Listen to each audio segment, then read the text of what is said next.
नमस्कार विद्यार्थी मित्रांनो, स्वागत आहे तुमचं आमच्या यूट्यूब चॅनल विद्यार्थी विश्वमध्ये. मित्रांनो, आजच्या व्हिडिओमध्ये आपण पाहणार आहोत पोलीस भरतीचा फॉर्म आपण ऑनलाईन कसा भरू शकतो. फॉर्म भरताना कोणकोणत्या चुका टाळायच्या आहे हे सुद्धा आपण या व्हिडिओमध्ये बघणार आहोत. ए टू झेड प्रोसेस यामध्ये दाखवलेली आहे. तर व्हिडिओ पहिल्यापासून बघा, कोणताही पार्ट स्किप करू नका, जेणेकरून तुम्हाला नंतर कन्फ्युजन राहील की म्हणजे काय राहिले आहे का माहिती भरायची. तर सर्वप्रथम आपल्याला या वेबसाईटला व्हिजिट करायचं आहे. याची लिंक मी तुम्हाला डिस्क्रिप्शनमध्ये देत आहे.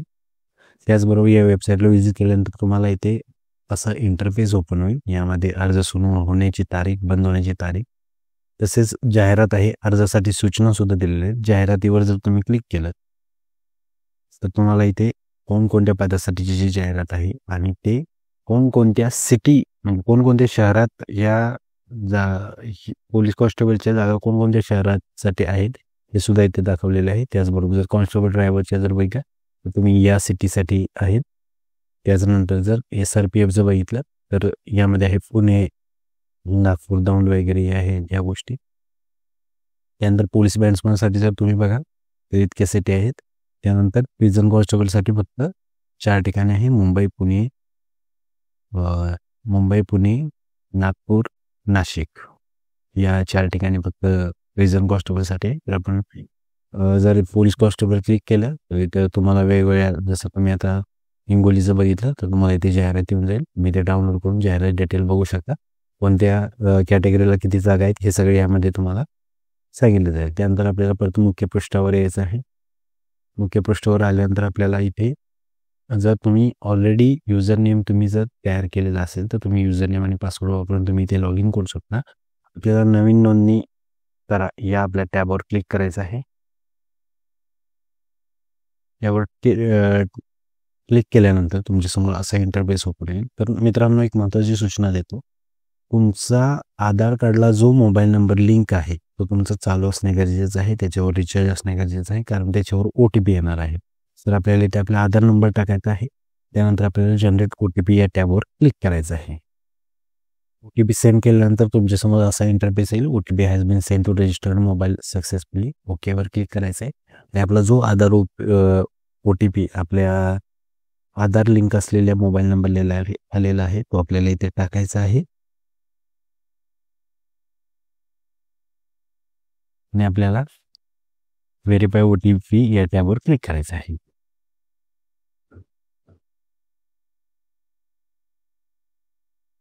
यावर क्लिक केल्यानंतर आपल्याला आपली सगळी माहिती OTP व्हेरीफाईड सक्सेसफुली असा मेसेज येईल आणि आपली आधार कार्डवर जी माहिती आहे ती आपल्याला इथे येऊन जाईल. यामध्ये खाली स्क्रॉल डाऊन केल्यानंतर आपल्याला आपला युजर नेम म्हणजे आपला ईमेल ID इथे टाकायचा आहे. जो ईमेल ID तुमचा लॉग इन आहे मोबाईलमध्ये तोच टाका, जेणेकरून भविष्यात तुम्ही ईमेल ID विसरला तर तुमचं लॉग इन क्रेडेन्शियल विसरेल. त्याचबरोबर मित्रांनो, आपल्याला फॉर्म भरताना शक्यतो तुम्ही लॅपटॉप किंवा PCचा वापर करा. जर तुम्ही 50-100 रुपये जाऊ देत त्याचा विचार करू नका, पण जवळच्या नेट कॅफेमध्ये जाऊन तुम्ही फॉर्म भरा, जेणेकरून कोणतीही चूक होणार नाही. मोबाईलमध्ये शक्यतो टायपिंग एरर वगैरे राहतात, तर त्यासाठी तुम्हाला शक्यतो लॅपटॉप किंवा PCवरूनच फॉर्म भरा. तर आपल्याला युजर नेम आपल्या इथं टाकायचं आहे. त्यानंतर पासवर्ड अप्लाय करायचा, पासवर्ड कन्फर्म करायचा आपल्या इथे आणि आपला मोबाईल नंबर इथे टाकायचा आहे. त्याचबरोबर आपले इंग्रजीमध्ये नाव टाकायचं आहे. तेच नाव आपल्याला पूर्ण देवनागरीमध्ये इथे टाकायचं आहे. त्यानंतर आपल्याला लिंक सिलेक्ट करायचा आहे. त्यानंतर आपल्याला ह्या चेकबॉक्सवर क्लिक करून हा जो कॅप्चा कोड आहे तो इथे फिल करून आपल्याला रजिस्टर या टॅबवर क्लिक करायचा आहे. रजिस्टर या टॅबवर क्लिक केल्यानंतर तुमच्यासमोर असा पॉपअप ओपन होईल. यामध्ये please check your email for verification. तुमच्या रजिस्टर्ड ईमेल ID म्हणजे जो तुम्ही इथं रजिस्टर केलेला ईमेल ID त्याच्यावर तुम्हाला लिंक येऊन जाईल. तर तुम्हाला त्या लिंकवर टॅप करून तुम्हाला तुमचा ईमेल ID व्हेरीफाय करायचा आहे. ओकेवर क्लिक करायचं. तर तुमचा मेल ID स्पॅममध्ये जाऊ शकतो. बऱ्याच जणांचा मेल हा स्पॅममध्ये जातो, तर तुम्ही स्पॅममध्ये जाऊन चेक करायचा आहे. तर मित्रांनो, मेल यायला थोडासा उशीर लागतो. तर मेल आल्यानंतर मेल अशा प्रकारे तुम्हाला दिसेल. त्यामध्ये तुम्हाला इथे व्हेरीफाय दिलेलं असेल, त्याच्या खाली लिंक दिलेली असेल, त्या लिंकवर तुम्हाला क्लिक करून तुमचा ईमेल ID व्हेरीफाय करायचा आहे. त्यानंतर आपल्याला परत लॉग इन करायचं आहे.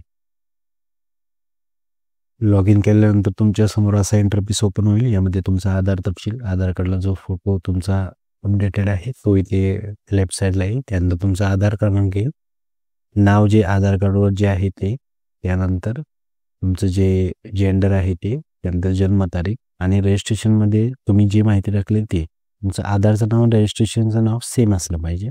तर हे तुम्हाला इथे चेक करायचं आहे. माहिती बरोबर आहे का हे चेक केल्यानंतर आपल्याला इथे अर्ज आणि छायाचित्र या टॅबवर यायचं आहे.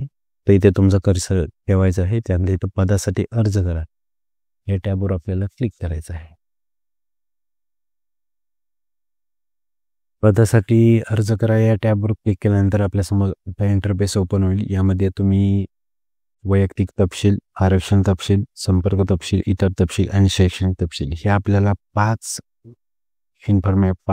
टॅबमध्ये जाऊन आपल्याला इन्फॉर्मेशन भरायचे. तर आपल्याला आपल्यासमोर पहिल्यांदाच वैयक्तिक तपशील हा टॅब येईल.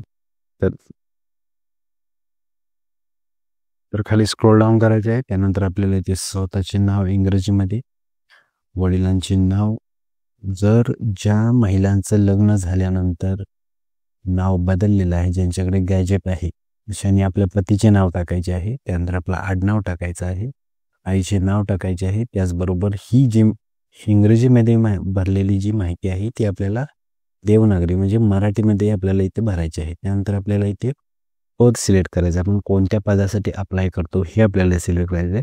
जसं की मी समजा इथे पोलीस कॉन्स्टेबलसाठी जर सिलेक्ट केलं तर यामध्ये कोणत्या जिल्ह्यासाठी तुम्ही भरू इच्छिता ते तुम्हाला इथे टाकायचं आहे. सर्वात महत्त्वाची गोष्ट मित्रांनो, तुम्ही प्रत्येक ॲडव्हर्टाईज डिटेलमध्ये भरा. ज्यांना आपल्या जवळच्या जिल्ह्यामध्ये किंवा आपल्या स्वतःच्या जिल्ह्यामध्ये फॉर्म भरायचं त्यांनी तिथले आरक्षण कोणत्या कास्टसाठी किती जागा आहेत ह्या गोष्टी सगळ्या डिटेलमध्ये बघा आणि मगच फॉर्म भरा. कारण एकदा फॉर्म भरल्यानंतर परत विचार करण्यात काही अर्थ नाही मित्रांनो, तुम्हाला परत फॉर्म भरावं लागेल. हे चलन तुमचं वाया जाईल आणि तुम्हाला परत फॉर्म भरावं लागेल. तर समजा जर मी आता पुणे सिटीसाठी करत आहे, पुणे सिटीसाठी, तर आपल्याला ही पूर्ण माहिती पाहिल्यानंतर पुढील पृष्ठ या टॅबवर क्लिक करायचं आहे. पुढील पृष्ठ या टॅबवर क्लिक केल्यानंतर आपल्याला आपला आरक्षण तपशील येईल. तर यामध्ये इथे सूचना दिलेल्या आहे. पात्र गुणवत्ताधारक खेळाडू, अंशकालीन प्रकल्पग्रस्त, माजी सैनिक, भूकंपग्रस्त, गृहरक्षक दल, पोलीस पाल्य, अनाथ, माजी सैनिकावर अवलंबून असलेले उमेदवार, 30% महिला समांतर आरक्षण या उपलब्ध पर्यायापैकी तुम्ही एकच पर्याय होय असा निवडू शकता. तर आपल्याला इथे आले हे तुम्ही नक्षलग्रस्त सवलतीस पात्र आहात का, तर इथे ॲटोमॅटिकली नाही म्हणून सिलेक्ट येईल मित्रांनो. त्यानंतर तुम्ही पात्र गुणवत्ताधारक खेळाडू आहात का, इथे जे वर दिलेलं आहे यासाठी तुम्ही एकाच आरक्षणासाठी अप्लाय करू शकता असं त्यांनी सांगितलेलं आहे. तुम्ही पात्र गुणवत्ताधारक खेळाडू आहात का, असाल तर होय म्हणा, नसाल तर नाही म्हणा. त्यानंतर जर तुम्ही अंशकालीन आहात तर असाल तर हो, नसाल तर नाही. प्रकल्पग्रस्त असाल तर हो, नसाल तर नाही. माजी सैनिक असाल तर हो, नसाल तर नाही. भूकंपग्रस्त आहात का, असाल तर हो, नसाल तर नाही. होमगार्डमध्ये आता कार्यरत आहात का, असाल तर होय म्हणा, नसाल तर नाही म्हणा. पोलीस पाल्य आरक्षणास पात्र आहात का, असाल तर हो म्हणा, नसाल तर नाही म्हणा. आपण अनाथ आहात का, असाल तर हो म्हणा, नसाल तर नाही म्हणा. त्यानंतर आपण माजी सैनिकावर अवलंबून असलेले मुलगा, मुलगी, पत्नी, उमेदवार आहात का, असाल तर होय म्हणा, नसाल तर नाही. जर तुम्ही तो होय म्हणला तर तुम्हाला प्रत्येक गोष्टीबद्दल तुम्हाला त्याची प्रूफ असायला पाहिजे की तुम्ही त्या कॅटेगरीला किंवा त्या आरक्षणाचा लाभ घेण्यास पात्र आहात. तर मी ते नाही म्हणत आहे. त्यानंतर तुम्ही कोणत्या कास्टमधून अर्ज करत आहात, SC, ST, VGA, DT, NTB, NTC, NTD, SBC, OBC, SCBC, EWS open ज्यातून करताय त्याचं तुम्हाला इथे पूर्ण, जर तुम्ही समजा SCBC सिलेक्ट केलं तर तुम्हाला तुमचं जात प्रमाणपत्र माहिती तुम्हाला इथे भरायची आहे. त्यानंतर तुमचं जात प्रमाणपत्र देणार ते तुमच्या सर्टिफिकेटवर असतं. तुमचं सर्टिफिकेट नंबर टाकायचा आणि खालच्या डाव्या कोपऱ्यात तुमची डेट सुद्धा असते मित्रांनो, कोणत्या दिवशी तुम्हाला इश्यू केलेलं आहे ते. शिक्षण तुम्हाला तुमचं इथे टाकायचं आहे. इथे 12वी आणि त्याच्याशी समकक्ष अर्हता हे दोनच ऑप्शन आहेत. त्यानंतर उत्तीर्ण प्रमाणपत्र क्रमांक तुम्हाला टाकायचं आहे. 12वीचं जे उत्तीर्ण प्रमाणपत्र क्रमांक असतं जे आपल्या बोर्ड सर्टिफिकेट असतं ते आपल्याला इथे टाकायचं आहे. जन्मदिनांक इथे टाकायचं आहे. वय ऑटोमॅटिकली कॅल्क्युलेट होईल आणि सगळी माहिती बोलल्यानंतर आपल्याला पुढील पृष्ठ या टॅबवर क्लिक करायचं आहे. पुढील पृष्ठ या टॅबवर क्लिक केल्यानंतर आपण संपर्क तपशील या टॅबवर आपण डायरेक्ट होऊ.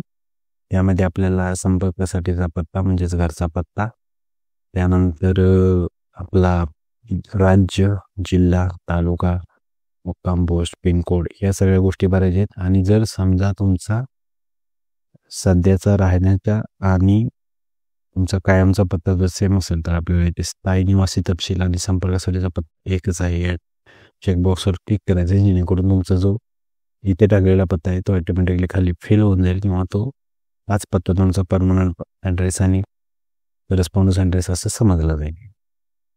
तर आपण पूर्ण पत्ता भरल्यानंतर आपल्याला पुढील प्रोसेस या टॅबवर क्लिक करायचं आहे. इतर तपशील या टॅबमध्ये आल्यानंतर आपल्यासमोर असा इंटरफेस ओपन आहे. यामध्ये आपल्याला आपला धर्म सिलेक्ट करायचं आहे. त्यानंतर आपल्याला जात टाकणे मित्रांनो मॅन्डेटरी नाही, त्यामुळे तुम्ही टाकू शकता. अगर नाही टाकली तरी चालतं. याचबरोबर तुम्ही शासकीय निमशासकीय सैन्य दलात सध्या सेवेमध्ये आहात का असाल तर हो म्हणा, नसाल तर नाही. जर असाल तर होय म्हटलं तर तुम्हाला त्याची डिटेल्स द्यावं लागेल, त्या कार्यालयाचं नाव आणि जिल्ह्याचं नाव. त्यानंतरचं आहे महाराष्ट्राचे आदिवासी, म्हणजे तुमचं डोमिसाईल आहे का महाराष्ट्राचं. बऱ्यापैकी सगळ्यांच्याकडंच डोमिसाईल असतं, तर तुम्हाला त्याचं सर्टिफिकेट नंबर टाकायचा आहे आणि त्याची दिनांक करायचे. सर्टिफिकेट नंबर टाकणं हे मॅन्डेटरी नाही मित्रांनो, तुम्ही असेल तर टाकू शकता. जर तुम्ही आता काढायला दिलं असेल तर त्या आल्यानंतर सुद्धा तुम्ही कॅरी करू शकता. त्यानंतर तुम्ही कर्नाटकच्या आदिवासी आहात का असाल तर होय म्हणा आणि त्याची तुम्हाला डिटेल्स टाकायचे. तर तुम्हाला ते कर्नाटकचं जे डोमिसाईल आहे त्याचं तुम्हाला हे आपलं सर्टिफिकेट नंबर आणि दिनांक हे तुम्हाला टाकणं मॅन्डेटरी आहे. त्यानंतर ज्या समांतर आरक्षणाचा लाभ इथे ऑप्शन कोणताही ओपन होत नाही आहे. त्यानंतर उमेदवार नॉन क्रिमिनल, तुमच्याकडे नॉन क्रिमिनलचं सर्टिफिकेट आहे का होय म्हटल्यानंतर तुम्हाला त्याचं सर्टिफिकेट नंबर आणि कधी इश्यू झालं त्याची डेट टाकायची आहे. त्यानंतर पोलीस शिपाई पदाच्या भरतीसाठी विहित केलेली शारीरिक अर्हता पूर्ण करीत आहात का होय म्हणायचं आहे. त्यानंतर उमेदवार पोलीस शिपाई पदाच्या भरतीमध्ये सहभागी होण्याच्या वैदिकदृष्ट्या व शारीरिकदृष्ट्या सक्षम आहात का होय म्हणायचं आहे. त्यानंतर तुमच्या जर NCCचं सी प्रमाणपत्र असेल तर होय म्हणा, त्याचे डिटेल्स टाकायचे. नसेल तर नाही म्हणा. तुमच्याकडे लायसन्स आहे का असेल तर होय म्हणा. तर तुम्ही नाही म्हणलं तर तुम्हाला इथे येईल आपल्याकडे वाहन चालवण्याचा हलके मोटर वाहन परवाना नसल्यास तो तुम्हाला 2 वर्षाच्या आत सादर करावा लागेल. त्यानंतर आपल्याला आपणाकडे संगणक हाताळणी येत असल्याबाबतचे म्हणजे MSCITचे सर्टिफिकेट आहे का असेल तर होय म्हणायचं. नसेल तर तुम्हाला येईल की प्रमाणपत्र नियुक्तीच्या आधी सादर करावे लागेल.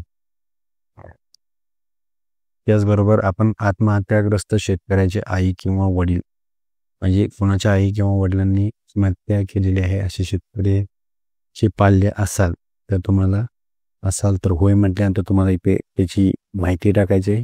नसाल तर नाही म्हणून इथे पुढील पृष्ठ या टॅबवर आपल्याला क्लिक करायचं आहे. पुढील पृष्ठ या टॅबवर क्लिक केल्यानंतर आपल्यासमोर शैक्षणिक तपशील हा इंटरफेस ओपन होईल. यामध्ये आपल्याला आपली जी 12वीचं आहे ते महाराष्ट्र स्टेट बोर्ड इथं आपल्याला टाकायचं आहे.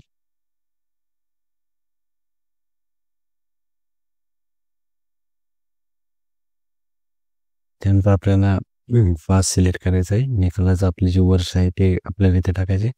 प्राप्त गुण आणि एकूण किती गुणाची परीक्षा होते आणि आपल्याला किती मिळाले गुण हे टाकायचं आहे. त्यानंतर आपण ग्रॅज्युएट आहात का तर तुम्ही ग्रॅज्युएट का हो म्हटल्यानंतर तुम्हाला इथे कोणत्या ह्याच्यातून तुम्ही पदवी घेतली ते तुम्हाला इथे टाकायचं आहे.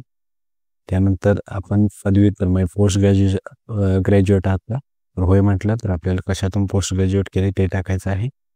त्यानंतर पोलीस शिपाई पदासाठी पात्र आहात परंतु अंतिम निवड यादीत निवड झाली नाही तर महाराष्ट्र राज्य सुरक्षा महामंडळाच्या स्थापनेवर मुलाखत घेऊन करार पद्धतीने काम करण्यास इच्छुक आहात का असाल तर होय म्हणा, नसाल तर नाही म्हणा. त्यानंतर आपल्याला इथे या चेकबॉक्सवर क्लिक करायचं आहे आणि अर्जाची पूर्वदृश्य या टॅबवर क्लिक करायचं आहे. अर्जाची पूर्वदृश्य या टॅबवर क्लिक केल्यानंतर आपल्यासमोर आपला फॉर्ममध्ये आपण जी माहिती भरलेली आहे ती सगळी माहिती तुम्हाला या पेजवर येऊन जाईल.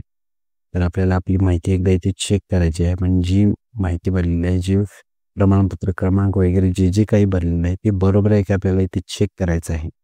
आणि हे सगळं चेक केल्यानंतर आपल्याला इथे खाली बंद करावर टॅब क्लिक करून त्यानंतर आपल्याला जतन करा या टॅबवर क्लिक करायचं आहे. जतन करा टॅबवर क्लिक केल्यानंतर तुमच्यासमोर असा पॉपअप येईल, यशस्वीरित्या अर्ज केला. तुमचा टोकन क्रमांक हा तुम्हाला इथे पण दिसेल आणि तुम्हाला मेसेज थ्रू सुद्धा येऊन जाईल तुमचा टोकन क्रमांक. आपल्याला इथे ओके टॅबवर क्लिक करायचं आहे. ओकेवर क्लिक केल्यानंतर आपण आपल्या ज्या अर्ज भरण्याची जी प्रोसेसला आपण स्टार्टिंगला आलेलो त्या ठिकाणी आपण रिडायरेक्ट होऊ. तर इथे आपल्याला परत अर्ज आणि छायाचित्र यावर कर्सर आणायचे आहे आणि छायाचित्र आणि स्वाक्षरी अपलोड करा या टॅबवर क्लिक करायचं आहे. या टॅबवर क्लिक केल्यानंतर आपल्याला आपला फोटो आणि आपली सही इथे अपलोड करायची आहे. तर आपल्याला छायाचित्र अपलोड करा या टॅबवर क्लिक करायचं आहे. यावर केल्यानंतर तुम्हाला इथे सूचना येऊन जाईल. छायाचित्र JPG, PNG, PIF स्वरूपातच असावे. छायाचित्राचा आकार 5 KB ते 20 KB इतका असावा. छायाचित्राची रुंदी 160 पिक्सल असावी आणि उंची 200 ते 212 पिक्सल असावी असं इथे सांगितलेलं आहे. म्हणजे आपल्याला ही फोटोची साईज आहे ती 5 KB ते 20 KB इतक्या ह्याच्यामध्ये करायची आहे. तर मित्रांनो, साईज कमी जास्त करण्यासाठी तुम्हाला प्ले स्टोरवर बरेच ॲप मिळून जातील. रिसाईज इमेज नावाचं कोणतंही ॲप सिलेक्ट करा, तुम्ही ते डाउनलोड करा. त्यामध्ये तुमची इमेज टाकल्यानंतर तुमचं जे इमेजची साईज आहे, किती MBचा फोटो असू दे तो तुमचा KB करून भेटतो मित्रांनो. त्या ॲपवर जाऊन तुम्ही तुमचा फोटो आणि सही आहे ते तुम्हाला इथे रिसाईज करून घेऊन तुम्हाला इथे अपलोड करायचं आहे. फोटो आणि सिग्नेचर अपलोड केल्यानंतर आपल्यासमोर असा इंटरफेस ओपन होईल. यामध्ये आपली जी आधार माहिती, रजिस्ट्रेशन तपशील ते तर असेलच, त्याचबरोबर आपल्या लेफ्ट साईडला जो फोटो आणि सही आपण अपलोड केली आहे ती आपल्याला इथे दिसून येईल. त्याच्याच खाली आपल्याला आपल्या ॲप्लिकेशनची पूर्ण माहिती दिसेल. आपलं नाव, कोणत्या जिल्ह्यासाठी वगैरे बोलायचं तर इथे पेमेंट स्टेटसवर पे नाव असा ऑप्शन दिसेल. तर या टॅबवर आपल्याला क्लिक करायचं आहे. पे नाववर क्लिक केल्यानंतर आपल्यासमोर टोकन क्रमांक येईल. तर याला आपण पुढे जा म्हणायचं आहे. पुढे जा म्हणल्यानंतर आपल्याला परीक्षा शुल्क जे 350 रुपये आहे त्याचं तुम्हाला इथे दिसेल. तर इथे आपल्याला ऑनलाईन भरणा या टॅबवर क्लिक करायचं आहे आणि आपल्याला इथे कॅप्चा फिल करायचा आहे. कॅप्चा फिल झाल्यानंतर आपल्याला सबमिट या टॅबवर क्लिक करायचं आहे. सबमिट या टॅबवर क्लिक केल्यानंतर आपल्यासमोर 4 ऑप्शन येतील. Wallet, net banking, credit card, debit card. IMS म्हणजेच ते नेट बँकिंगचंच हे असतं. तर आपण इथे credit card, debit card choose केल्यानंतर आपल्याला इथे सूचना आहे, क्रेडिट कार्ड पेमेंटवर 1% per transaction any amount charges लागतील आणि डेबिट कार्डवर no charges for amount up to 2000 कोणतेही चार्जेस नाही. त्याच्या पुढच्या ह्याला 1% चार्ज होईल. त्यानंतर आपलं कोणतं आहे pay government credit debit card, master visa या त्यावर आपल्याला क्लिक करायचं आहे. त्यानंतर आपल्याला प्रोसीड फॉर पेमेंट यावर क्लिक करायचं आहे. आपल्याला आपली कार्ड डिटेल्स इथे भरायची आहे. कार्ड डिटेल्स आपलं फुल नेम जे कार्डवर आहे ते टाकायचं आहे. पे 350 या टॅबवर क्लिक करून आपल्या मोबाईलला OTP जाईल, तो OTP टाकायचा आहे. त्यानंतर आपला फॉर्म सक्सेसफुली सबमिट झालेला असेल. पेमेंट कंप्लीट झाल्यानंतर आपल्यासमोर इथे आपल्या ॲप्लिकेशनची प्रिंट काढायचं ऑप्शन आहे, ते प्रिंट काढायचं ऑप्शन आहे. त्याचबरोबर ते प्रिंट रिसिप्टचं सुद्धा ऑप्शन आहे. त्यानंतर मित्रांनो, आपल्याला जर पोलीस कॉन्स्टेबल नंतर आपल्याला दुसऱ्या पदासाठी जर अर्ज करायचा असेल तर आपल्याला इथे पदासाठी अर्ज करा या टॅबवर क्लिक करायचं आहे. त्यानंतर आपली जी माहिती आहे आपल्याला आपली परत भरायची आणि आपल्याला पद सिलेक्ट करायचं आहे. अशा प्रकारे तुम्ही 5ही पदांसाठी अप्लाय करू शकता. पण प्रत्येक वेळी तुम्हाला वेगवेगळी परीक्षा शुल्क लागेल. पण तुम्हाला प्रत्येक वेळी नवीन रजिस्ट्रेशन करायची गरज नाही. एका रजिस्ट्रेशनवर तुम्ही 5 फॉर्म भरू शकता.